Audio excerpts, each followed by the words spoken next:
4절에서 17절까지입니다. 출애굽기 23장 14절에서 17절까지 한 절씩 교독하시겠습니다. 구약 117페이지에 있습니다. 제가 먼저 14절을 읽겠습니다. 너는 매년 3번 내게 절기를 지킬지니라.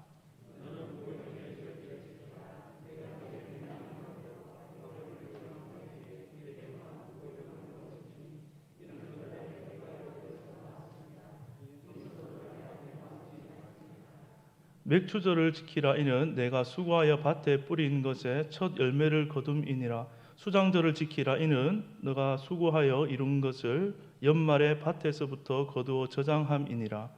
내 모든 남자는 매년 3번씩 주 여호와께 보일지니라. 아멘. 추석 명절 잘 보내고 계십니까?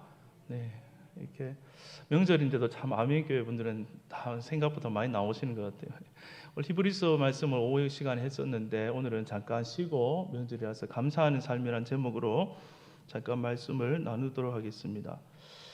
네, 제가 어렸을 때 중고등학교 때 우리 교회 같은 친구 중에 동기 여학생이 저한테 큰바위 얼굴이라고 매일 놀렸어요. 왜 놀리신지 알겠죠? 큰바위 얼굴. 어렸을 때부터 뭐 더 커지지 않은 것 같은데 머리가 크다고 그렇게 놀렸는데 기분이 굉장히 나쁘더라고요. 근데 설교 준비하면서 가만히 생각해 보니까 감사로 바뀌었어요. 왜 바뀌었느냐? 추석 명절에 이제 제가 하나님의 열매잖아요. 열매는 작을수록 좋습니까? 클수록 좋습니까? 클수록 좋잖아요. 그렇죠? 이 시간 옆 사람과 한번 이렇게 인사하면 좋겠습니다. 우리가 하나님의 열매입니다. 이렇게 한번 인사하겠습니다. 예. 그리고 옆 사람이 자기보다 더 크다 싶으면 아이고 축복 받았습니다. 이렇게 한번 인사하겠습니다. 다 축복하시네요. 다 머리가 큰 것으로 인정하겠습니다. 저는 어렸을 때 추억이 있는데요. 항상 명절이 되면 어디를 갔냐면 차를 타고 어머니와 우리 형제들과 부산에 내려갔습니다. 왜냐하면 부산에 우리 외가댁이 있었거든요. 그래가지고 명절 때마다 어제 무조건 내려갔습니다. 지금도 그 광경들이 눈에 선한데 이 할머니 댁에 있는 곳이 부산 사하구가 맞는지 모르는데 괴정입니다. 괴정동에 자유 아파트라고 있습니다. 그래가지고 이제 명절 되면은 계속 내려갔어요. 근데 얼마 전에 작년 한 11월 달쯤에 갑자기 장례식이 있어서 이제 딱 갔는데 바로 그 자유 아파트 뒤에 장례식장이더라고요. 그래서 어렸을 때 그 추억이 눈에 싹 보이는데 얼마나 또 반가웠는지 모릅니다. 명절이 되어서 그 외할머니 집에 내려가면 친척들이 아주 많이 모였었습니다. 그리고 항상 그 먹던 명절 음식들도 생각나는데 찌짐도 맛있었고 제가 그 참 맛있게 먹은 국이 있었는데 국 이름을 몰라가지고 설교 준비하다가 마지막에 찾아봤습니다. 그 뽀얗고 네모난 두부가 들어가고 소고기가 들어가고 젤리 같은 게 하얀 게 들어가요. 이 국이 뭘까 아무리 생각해도 제가 이름 모르겠더라고요. 혹시 여러분 아시겠습니까? 네, 맞아요. 제가 인터넷 찾아보니까 어렸을 때 늘 먹었던 국이 탕국이더라고요. 뭐 명절 탕국 그러기도 하고 뭐 찾아보니까 제사 탕국 그러기도 하던데, 야, 그 국을 외할머니 집에 가면 항상 명절에 먹었는데 어느 순간부터는 이제 먹지 못하고 그 국을 못 본 지가 정말 오래된 것 같습니다.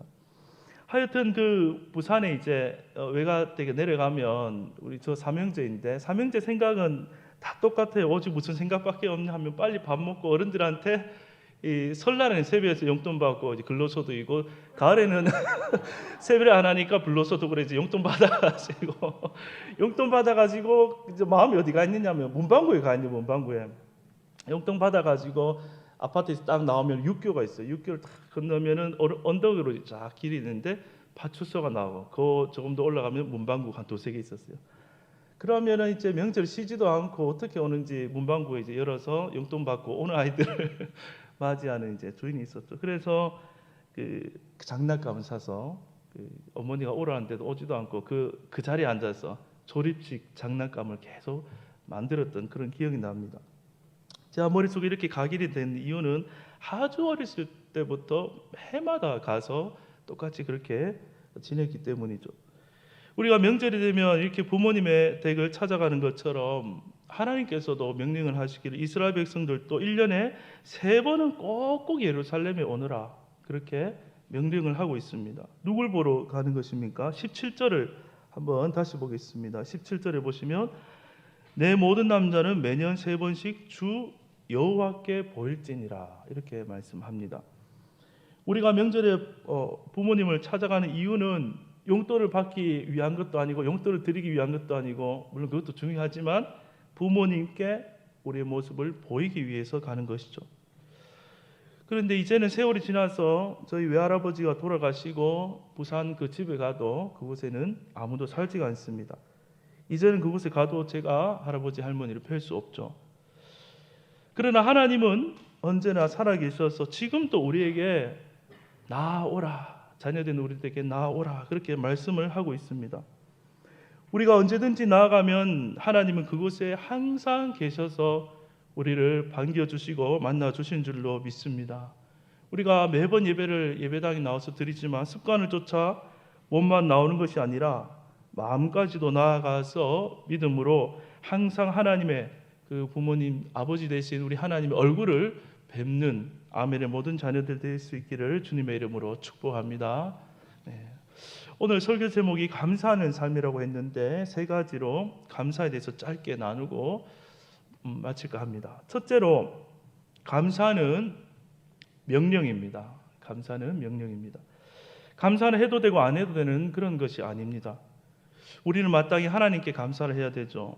만약 우리가 하나님을 생각할 때 감사가 먼저 나오지 못하고 있다면 우리의 마음에 어떤 문제가 있거나 영적인 눈이 닫혀 있지는 않은지 우리 자신을 살펴보아야 할 것입니다. 이 이스라엘 백성들은 출애굽한 후에 시내산 아래에서 오늘 이 말씀에 보시면 너희들은 절기들을 지키라, 이 명령을 받고 있습니다. 이 말씀은 곧 그 절기 때마다 하나님께 나올 때 감사라는 명령이죠. 감사. 오늘날 우리들도 영적 이스라엘 백성으로서 하나님 앞에 이 영적인 원리로서 동일한 명령을 우리가 받고 있는 줄로 믿습니다.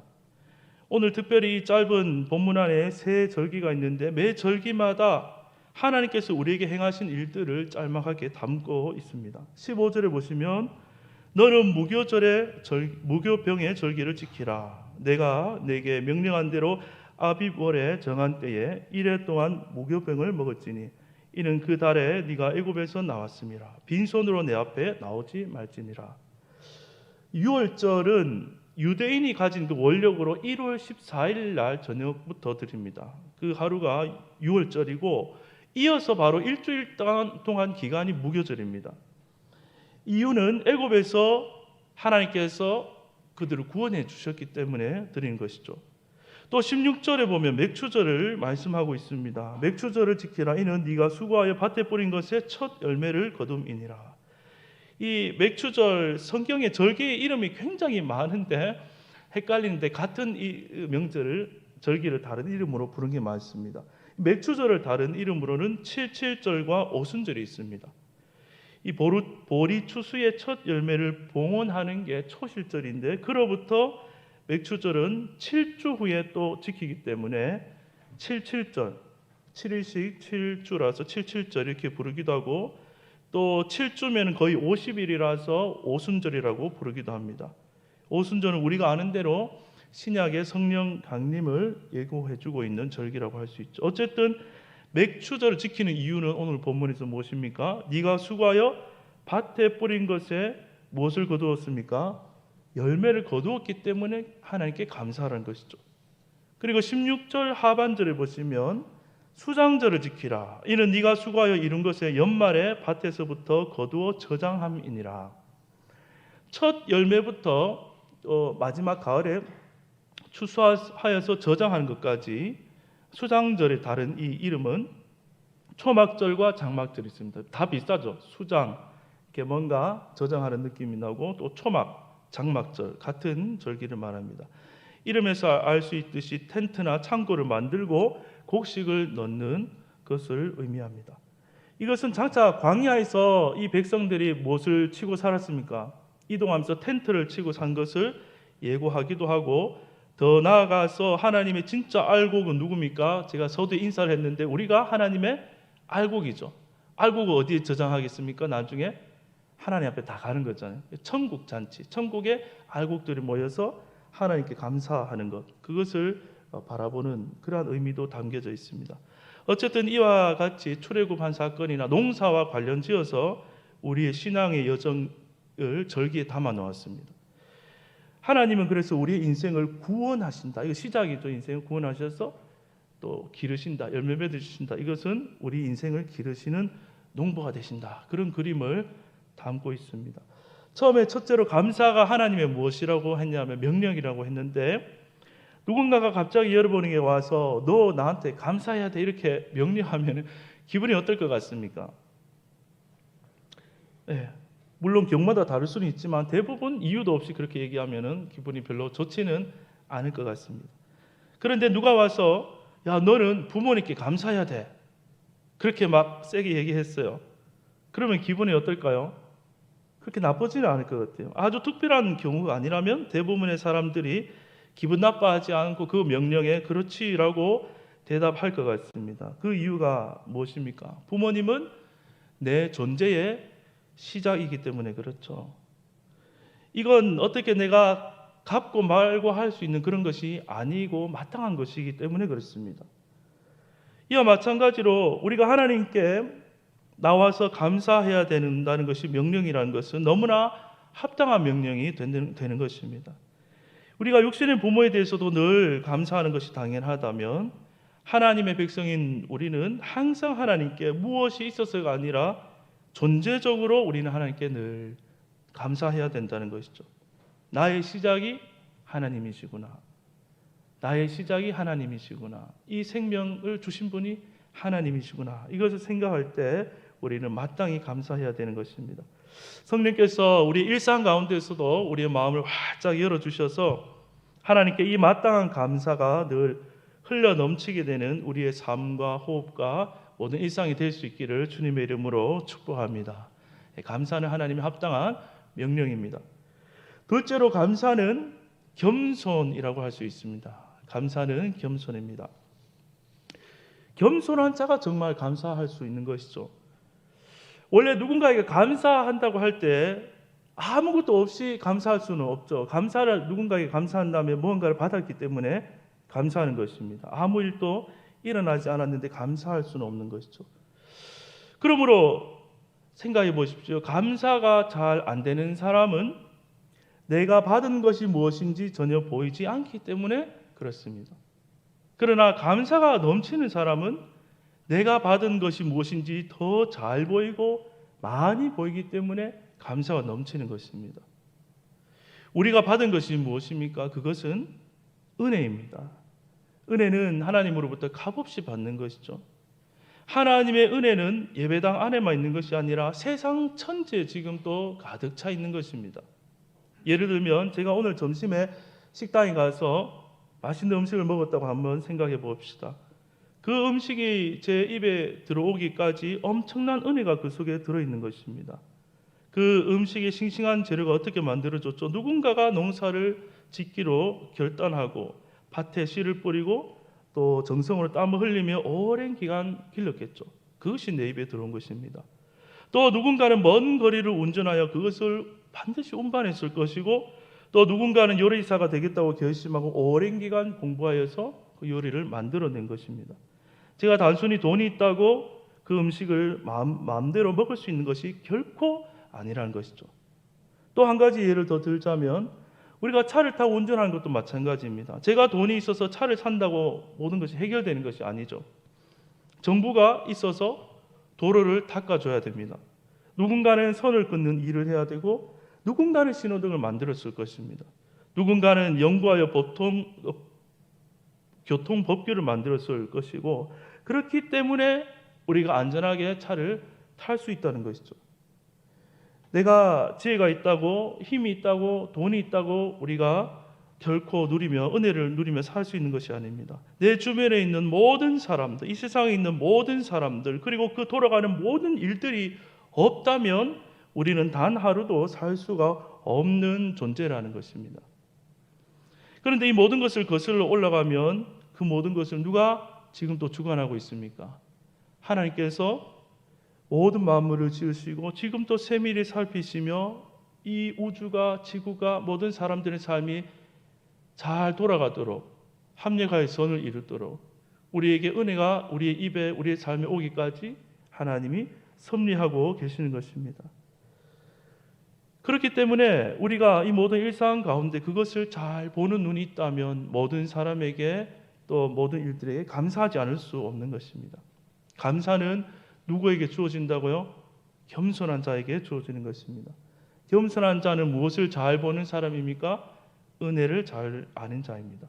모든 것이 모든 사람이 은혜임을 보일 때 감사할 수 있는 것이죠. 오늘 특별히 본문에서는 세 가지 절기를 말씀했는데 유월절의 어린 양의 생명으로 그 피로 우리는 거듭났기 때문에 감사하는 것이고 또 하나님께서 거듭난 백성들을 이 땅에서 다 먹이시고 입히시고 살게 하시기 때문에 우리가 감사하는 것입니다.